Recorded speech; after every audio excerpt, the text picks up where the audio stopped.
தமிழகம் மற்றும் புதுவையில் அடுத்த 2 தினங்களுக்கு மழை பெய்ய வாய்ப்பிருப்பதாக சென்னை வானிலை ஆய்வு மையம் தெரிவித்திருக்கிறது. தென்மேற்கு வங்கக்கடலில் நிலை கொண்டிருந்த நாடா புயல் தற்போது புதுவைக்கு தென்கிழக்கே 270 கிலோமீட்டர் தொலைவில் நிலை கொண்டிருக்கிறது.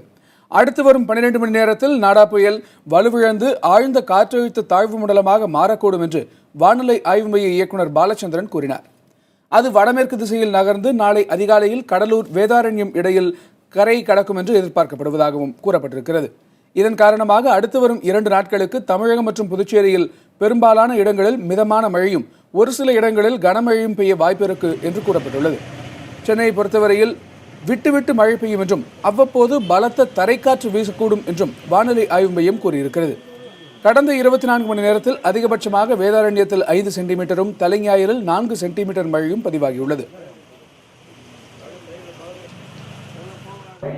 தென்மேற்கு வங்கக்கடல் பகுதியில் நிலை கொண்டிருந்த நடா புயல் கடந்த 6 மணி நேரத்தில் மணிக்கு சுமார் 28 கிலோமீட்டர் வேகத்தில் நகர்ந்து தற்பொழுது புதுவைக்கு தென்கிழக்கே சுமார் 270 கிலோமீட்டர் தூரத்தில் நிலை கொண்டுள்ளது. அடுத்து வரும் 12 மணி நேரத்தில் புயலானது வலுவிழந்து ஆழ்ந்த காற்றழுத்த தாழ்வு மண்டலமாக மாறக்கூடும். மேலும் இது மேற்கு வடமேற்கு திசையில் நகர்ந்து